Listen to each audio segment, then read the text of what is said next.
Hey, everybody, welcome back to another episode of the Small Business Storytellers.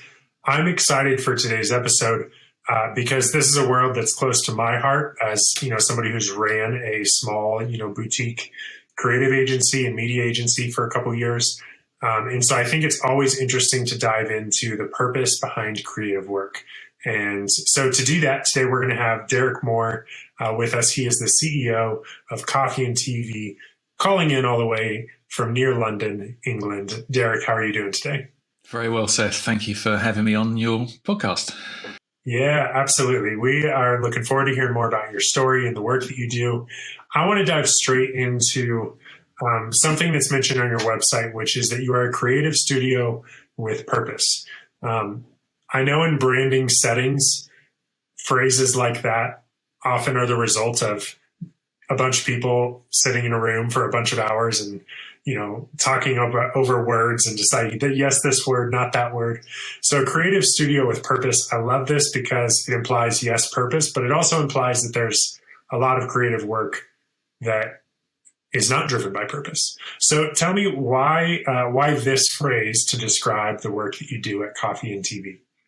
It's a really good question. And since you phrased it like that, it has made me think that it could very easily be a marketing stunt, right? We communicate. That's what we do as creatives. And whether you're using words or pictures, that kind of story that you're trying to tell, it isn't necessarily authentically, where you come from. But all I can say is that we've lived and breathed our purpose even before we knew we had a purpose, and the studio's kind of grown up around that almost unconsciously. And only very recently, through lockdown, by really looking at what we really cared about and why we're here, did we recognize that not only are we now and moving forward very purpose driven, but actually always have been. We just perhaps hadn't really recognized it as much. Mm-hmm. So purpose can mean lots of things to lots of people, and it's obviously hugely misused and overused in certain aspects of people of companies' marketing. And it certainly isn't a marketing gimmick on our part. We're not necessarily out there to try to win more work or take over the world.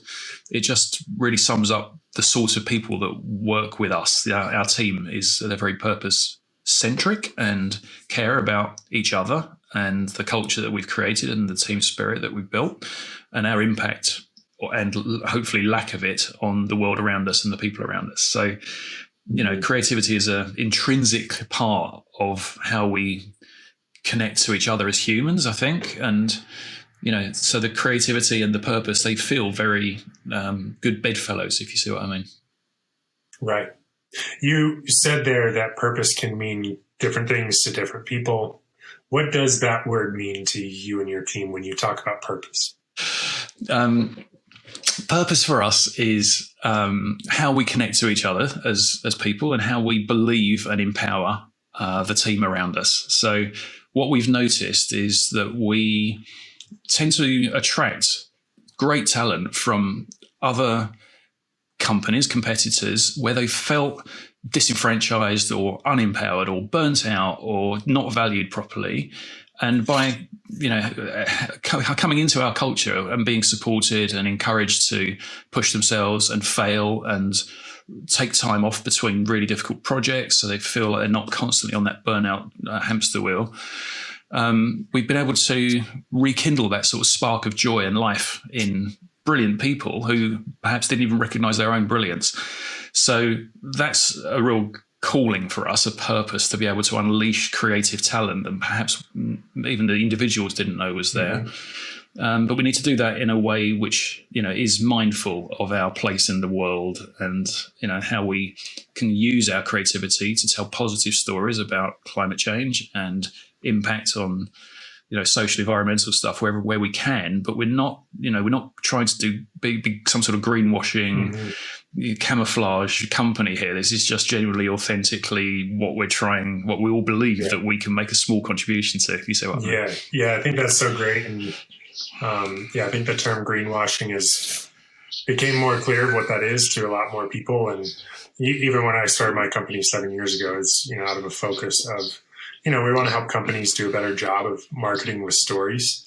And that means being authentic.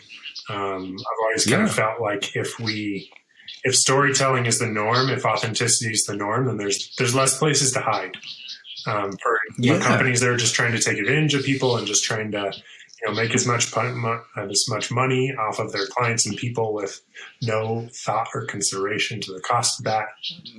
You can't really hide that, because if people are wanting you to tell the stories of impact and authenticity, they're not there, and they're probably there for your competition. So I've always felt like this culture of authenticity, it kind of removes all the hiding places for companies.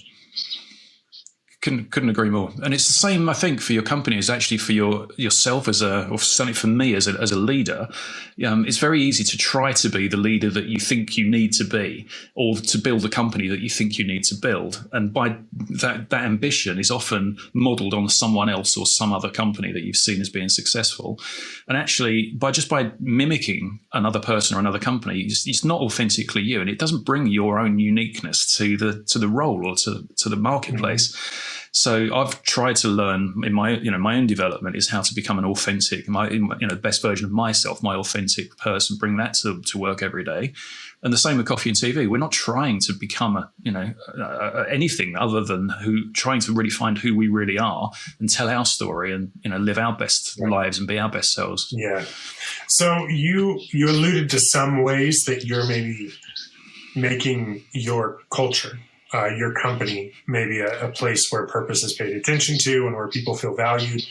What are some of the ways that you as a leader are being intentional to make sure that your people, that your team feels like there's purpose in their work and that their work matters and that they matter as an individual? Great questions. And that is what we talk almost like 90% of the time as a company. That's actually what we talk about and how we can do more of all of those things. I think it started before this, but the watershed moment was when we went through B Corp certification, and that gave us a framework and almost like a platform to talk about all of this stuff in a much more open and positive, not positive, but like it's a moving forward kind of way. And with the B Corp certification, so many different people that you wouldn't have expected got involved in changing our company for the better to get the points that we needed to pass, that all of a sudden it became apparent. I should have seen it before, but it became apparent to me that everybody actually not everybody, most people really care about this stuff. So for that reason, we, once you're certified as a B Corp, your next step is to continue to improve, right? You won't recertify unless you've improved your score. So we're constantly evolving how we can. That's kind of the guiding light on that side of the purpose is how can we improve our B Corp score, which sounds like a bit of a accountancy formula. Like you don't want to be doing this by a spreadsheet, but at the same time, the B Corp spreadsheet is really effective and really, really useful, not just for environmental or sustainable matters, but actually for building a better company. I'm a bit evangelical about the process because it has really made us cast a light on our organization and on our processes and our systems, both environmentally and sustainably, but also just on the ergonomics of how we run our company. And every change we've made to be a better company for a B Corp has actually made us a better company anyway. So these two things are really, really work hand in hand. We're now, for example, we're trying to green our client list, right, which is a little phrase that we use ourselves, where it's very hard for our company to evaluate the ethics of our clients and our suppliers to some extent, but thinking about just our clients for a minute. It's a constant dialogue that we have. Is this client, trying to do the right thing? Is it a sort of client that we want to work with? How do we judge, right? Because we're not specialists in that areas, So what we do know is that we've got some clients that we're perhaps happy to work with, but would like to improve on, to work with clients who are perhaps more ethically aligned to our purpose than the ones we've got right at the minute. So what we're trying to do is grow our reputation in that marketplace and attract more clients who actually care about the world that we live in and the people we live in it with. And perhaps if we can win more work from those kinds of clients, then we can work less perhaps with the clients that we suspect might not be quite so purpose driven. So that kind of movement is something which we're all trying to watch out for and trying to grow that's the overarching aim of the business, through marketing, through storytelling, through taking on projects, those pro bono projects to prove and to help and to support. So we're gradually moving in that sort of direction. That's the kind of stuff that we're thinking about right now. Yeah, that's wonderful. I'm curious if there's any other ways or areas in your business that maybe pre-B Corp certification and post-B Corp certification that look very different, or that maybe when you looked at it, you realized like, oh, I didn't necessarily think about being purpose-driven in this area of our business, but once you had that intentionality and that awareness, that you realized there were some things you could adjust. Yeah, I mean, all sorts of areas. There's a couple of things that spring to mind. One is that we've moved everybody, all of our permanent staff and most of our freelancers, onto renewable energy. So that, especially, this is one of the things through the pandemic, whereas we could move the studio as a whole, most of our carbon footprint is obviously in the energy we use, the render and the heat that we generate, all that stuff. So whilst we did everything we could to minimize that as a studio, suddenly we've got everybody working from home and they're all plugged into all sorts of different energy sources. So we've funded the transition to get everybody onto 100%. I say this, I'm going to say renewable energy. We want them to be on 100% renewable energy, and sometimes it's not possible. Sometimes, but the principle that we're trying to improve all the time. And even our freelancers, if they're with us for a while, we try to insist that they use a renewable energy supply. And even just that conversation is something which is opening and educating people to that kind of change, which should be, is coming, and it should have happened ages ago. Right. One of the other things, a small little example, but the way that we talk to each other has changed. The communication, obviously, again through lockdowns that we've been having, the communication has been absolutely key to keeping the culture strong. And a great example of how that worked was when we were just about to leave the studio, just before lockdown started, we recognized that we had quite a bit of single-use plastic in the studio, right? Small little example, but needed to be dealt with because we needed to get rid of single-use plastic as part of our B Corp certification. So we launched the Slack channel called Single-Use Plastic and invited anybody who wanted to be involved in the elimination of single-use plastic from the studio to join that channel and spot it when they could and communicate and talk and find ways that we could get suppliers to change what they were providing us with and that whole thing. Firstly, it worked really well. So we very quickly eliminated single-use plastic from the studio, which is great, big tick. But the byproduct of all of that was that suddenly we found people from accounts were talking to artists in front, and CG guys and producers and runners and everybody that wouldn't normally build a team together. They were talking to each other about a purpose that they shared, that they had in common. And that brought, not only those people in that team together, but their teams together. And that kind of collaboration and communication, it was just wonderful to watch from a very small example of a little project that just needed to be dealt with. Mm-hmm. So that's the sort of thing that we've been working on. Yeah, I can imagine that, all of a sudden you had runners and people in accounting that realized, oh, I actually have things in common with these people that are working in a very different side of the business than me. And I think, realizing that, as a matter of expression, I can hang out with more people from work than that just are to the right and left of me. Absolutely, exactly that. And younger and older and, different seniority doesn't matter anymore. It never mattered anyway in our organization, but some people get a bit hung up on that. And when you've got a purpose to chase, you're all rowing in the same direction. It doesn't really matter whether you're at the front of the boat or the back of the boat. You've all got your job to do. And it's really unifying. It's great. Yeah, that's great. How long have you been leading the team there at Coffee and TV, and maybe get into kind of the quick version of the origin story of the agency? Sure. So we've been going. It'll be 10 years this year since we started. I was MD originally. Actually, I was a flame artist originally, so I was making the visual effects myself, and I'd been a flame artist for 25 years, probably before we started. And I set up with 3 other guys. We're all still equal shareholders, and they're pretty much the best in the business that I'd come across at the roles that they do. So we had another flame artist who was a bit more technical, a CG guy and a producer. And the 4 of us, decided that we wanted to try something different because we kind of had it with the old way and we didn't know what the new way was, but we just knew we needed to try something. So we set up without a studio. We set up fully remote 10 years ago. I got really busy, attracted some great people, always, made sure we looked after people. We've always been people first. And when you're in the trenches as a soldier, you're always looking after your mates around you. And that's the kind of philosophy that we couldn't do anything other than keep that philosophy in Coffee and TV as we started and as we grew.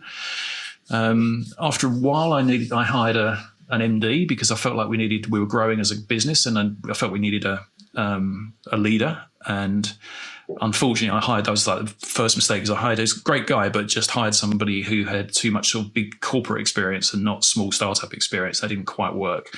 So when I saw that wasn't working, I realized that I felt like I could do that myself, and I felt like I was challenged to do that, and I knew there was a lot of learning and growth to be had. So we hired a flame artist to replace me. I stepped into the MD role, went back to business school, tried to learn how to run a business, because I realized I was just making it all up as we went along. Still I am to some extent, but I feel like I've learned quite a bit over the 10 years up till now. But yeah, really had to devote myself to the learning of an entirely new profession. So reading the books, listening to the podcasts such as yours, and there's always somebody who's happy to share their advice, and you get little nuggets of wisdom that are appropriate to you at the stage of the journey that you're on. And yeah, we just continue to attract great artists, great producers, great talent, just by caring for them, genuinely caring for them, and measuring. We quickly realised that we need to measure stuff, right? One of the business school learnings is you can't improve it if you can't measure it. But rather than just measuring profit, before we even knew about B Corp, we started to measure what's now called the triple bottom line. So we'd measure our profit, of course, because that's the fuel for the engine. We'd also measure our people's happiness. We'd run little surveys, and we'd try to systemize the process of making sure that as many people as possible felt as supported, as motivated, and as challenged as possible. And we were always about trying to minimize our carbon footprint and our impact on the planet. And we try to measure that as well. So that people, profit, planet, triple bottom line thing was kind of embedded almost from day one. And then when we came across B Corp, it was like, oh shit, okay, right, that's kind of what we're doing already. So let's go and just get a badge. We sew the badge on the sleeve, and then we'll look like we're a B Corp certified, right? And then of course you see the impact assessment that you have to go through, and it's like, close the laptop, put that away, come back to it again in a few months' time, Yeah. But yeah, got there in the end. What's the story behind the name? So honestly, we had a different name to start with. We had a bit of a techie engineering name called Redshift to start with, which seemed like a good idea after a few beers in the pub, but it didn't really stick. So our producer, Chris, has always been a massive Blur fan, and he liked the name. The Coffee and TV name is from the Blur song Coffee and TV. Trust, one of my other founders, and he mainly worked on the video for that back in the day with the little milk carton flying up to space. So there's lots of sort of tags on that, but really it was more of a kind of a parody of the industry as we knew it at the time, where we just wanted to have a bit of fun, right? So when our clients came in, the first thing they generally want to have is a decent coffee, and then we'd show them what we were working at on the screen. Like it was kind of a little bit of a joke. Right. And it just seemed to stick, really. It's kind of different, and yeah, I quite like it. That's yeah, I love it.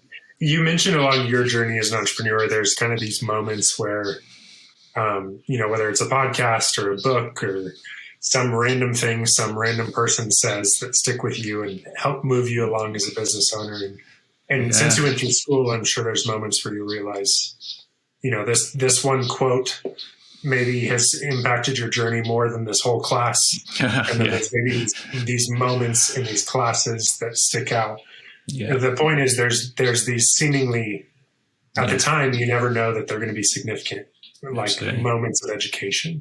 Yeah. What are some moments, whether it's, class thing, items you learn in classes or conversations with people or books you've read that in your journey that have like stuck out and okay, everything kind of changed, whether it was by 100 degrees or 1 degree after this moment? That's a great question. I wish I had a bit more time to prepare the answer for that one. So off the top of my head, I think I could do this sort of chronologically, and I'll be missing some really important ones, I'm sure. But the first sort of light bulb moment was at Cranfield Business School when I was going to study, business, and I actually had a couple there. One was that they took us through all sorts of academic exercises about trying to define what your key thing was, like what is it about your business? We had all sorts of different businesses there, people selling tractors and skateboards and our crazy media company. And for me, it was like, oh my God, it's all about the people. Like if we haven't got amazing people, we haven't got anything. We've just got rooms full of expensive computers that can't actually create anything. So that we took that kind of, really seriously in terms of like recognizing. We always knew that subconsciously, but it's just that kind of really doubling down on what makes great people perform greatly. So something learned in there. There was also as a leader, I don't mind sharing this really. There's two parts to leading. There's the job that you do and the company that you run. There's also who you are as a person and how you show up. And at Cranfield, it was clear to me that I didn't have the confidence in myself or in my knowledge to be able to lead the business effectively. So I've been working on that in terms of actually building enough inner confidence to be able to show up and be the leader that everyone else needs me to be. So that was a 180-degree moment because I don't know, maybe it's British, maybe it's just me, but we're all very generally quite humble and quite nice, and we just don't like to upset anybody. And that's still the case, but I now feel I'm able to stand up and chat on a podcast to someone like yourself and maybe share some of the things I've learned, that kind of stuff. So there's a bit of a confidence thing. There's I think asking for help and drawing on help where you can find it. I've got an amazing sort of life coach, personal coach, business coach. Is the same. Sounds like three coaches, same person, but he kind of wears lots of different hats depending on the need at the time. And I think being lucky enough to be able to invest in someone like that to help, who's seen it all before. I think one of the things that's I think this is a common theme. If you stumble like we stumbled across a successful business. You only get really one shot at it in life, right? It's not like we've been able to run. Some people, Steve Jobs, Elon Musk, they've been able to run successful businesses many times before, but that's certainly not been the case for me or any of the guys around me, guys or girls around me. So you don't want to fuck it up. Pardon my French. You just so in order to try to glean as much experience as possible from those around you so you don't make stupid mistakes. You can't really, we encourage everyone to learn and make mistakes and, fail fast and fail quickly and learn from that. But when it's your feels like our one shot at this beautiful, amazing business that, you don't want to do anything that would jeopardize that in, a significant way. So being able to have people to pay for, brilliant people around you to support you through that journey, I think has been a massive help for me personally, and I'm sure it's worked well for the team. I've read some amazing books. Mindset, the Carol Dweck Mindset book is life-changing. I haven't heard of that one, so I'll check that out. Cool. Just about how you can choose. I can't even paraphrase it properly. It's just an amazing read. That's great. Yeah, all sorts of things. With the confidence thing, I'm curious, are there some practices or things that you're aware of or doing on a regular basis to maybe remind yourself or get yourself back into a place where you are embodying the confidence needed to lead the way that you want to lead? Yeah, great question. There's two parts to that. I think one part is you've got to do the work, right? You can't fake this. You can't suddenly wake up one day and kind of go, I'm going to be confident today, right? You actually need to have something to be confident about. As a visual effects artist, I felt I was pretty good. Like I worked on some really good stuff over the years, and I didn't really have a confidence issue with that because I was so experienced at it and I knew what I was doing, and nothing would faze me. I could kind of deal with it. But certainly in the early days of the business, and even now to some extent, there's always new stuff happening. There's always opportunities to learn, to grow, to screw up. So doing the work is kind of key. So I feel like because I've read so much, I've listened to so many podcasts, so I've gone back to business school. I'm still learning. I'm still learning from people around me. Our RFD is amazing. It teaches me so much stuff every day, amongst all sorts of other people that are around. So doing the work now feel. I don't feel I'm by any means the world's greatest, business leader, but I no longer feel the imposter syndrome that I used to have. The other thing that's really worked for me is meditation.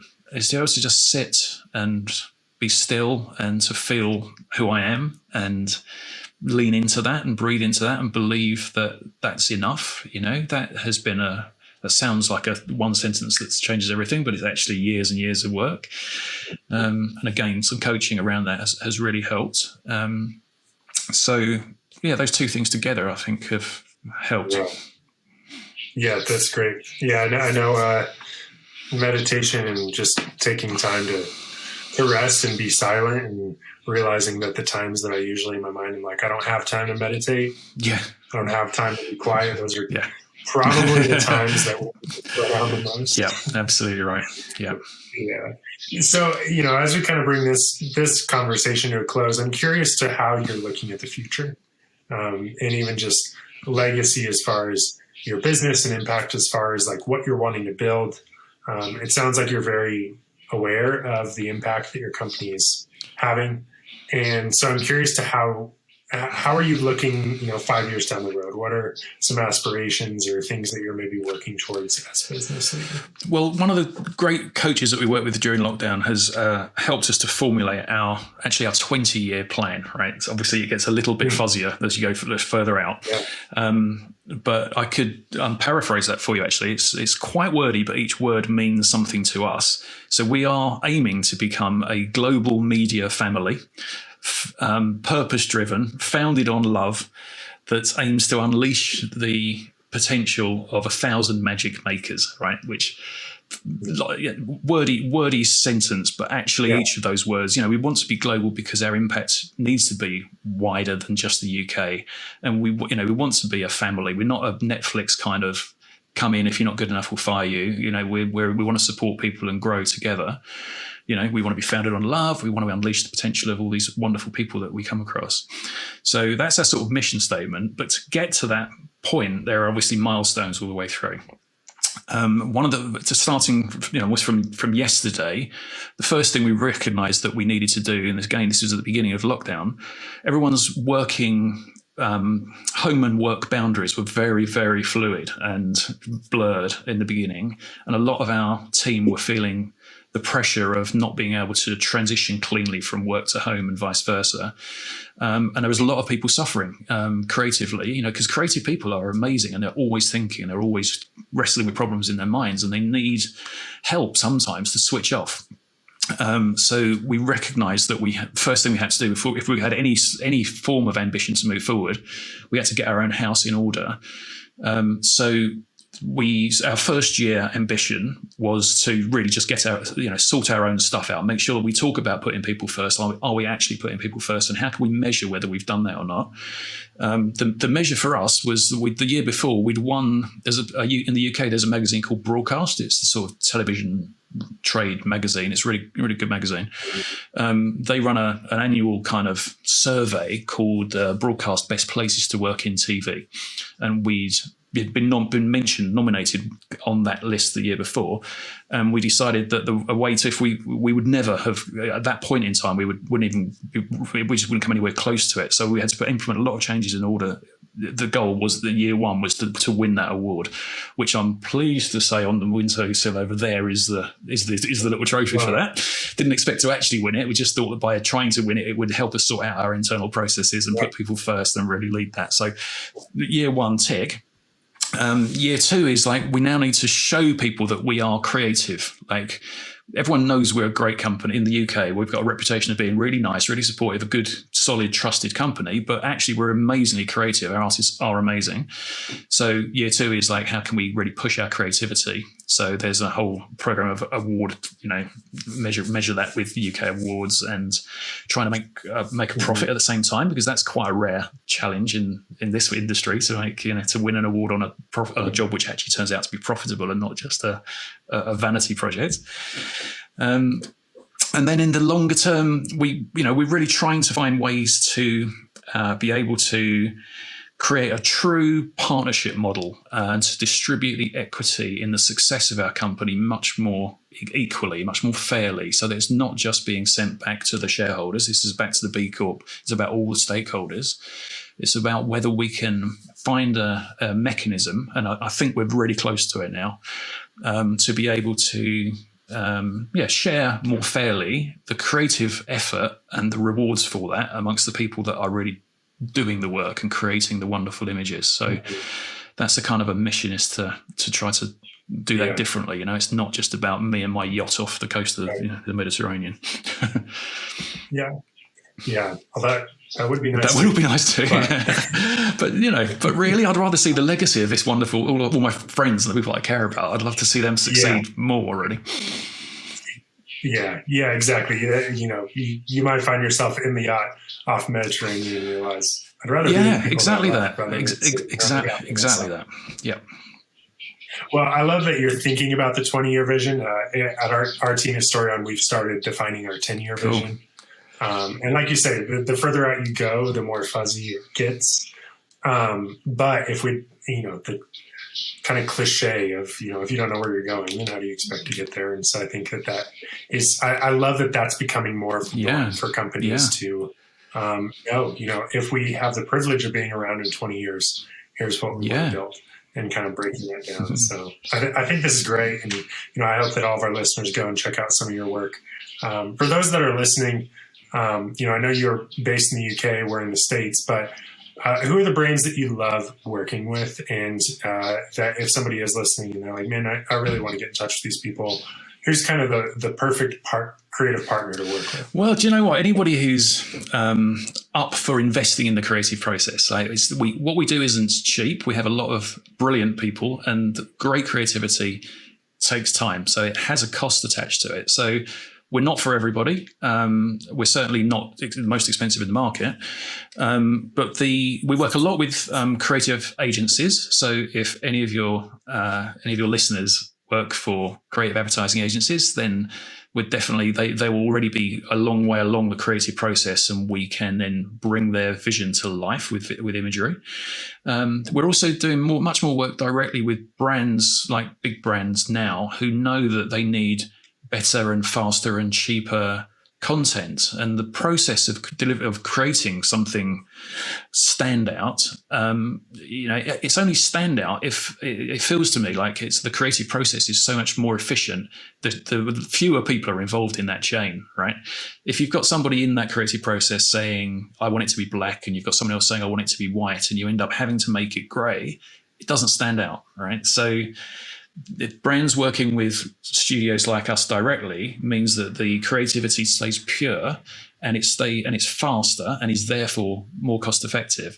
So if you've got some ambitious brands listening to you who want to create some killer content affordably, but it's still going to cost something, but we can make amazing stuff, and cut out some of the chain, which that whole approval process is really can sometimes hamstring the creative process. So and broadcasters, like we've just done the Formula One title sequence for Sky in the UK, and that's an amazing piece of work. So that kind of stuff is right up our street. That's awesome. Yeah, there's a big podcasting industry conference coming up in London that I'm bummed I'm not going to, but maybe next year. So I think that's wonderful. Well, we will certainly have ways to get in touch with you and links to your website in the show notes. And for those that are listening, it is coffee&.tv. Derek, this has been wonderful. I really appreciate your generosity of your time, and also just sharing some about your journey along the way. And I hope that our listeners can be encouraged with kind of the journey that you've gone on of, identifying what that word purpose means, how it's more than just, your philanthropy. It really is all encompassing. So thank you so much for your time today, and thanks for joining us on the Small Business Storytellers. Thanks for having me, Seth.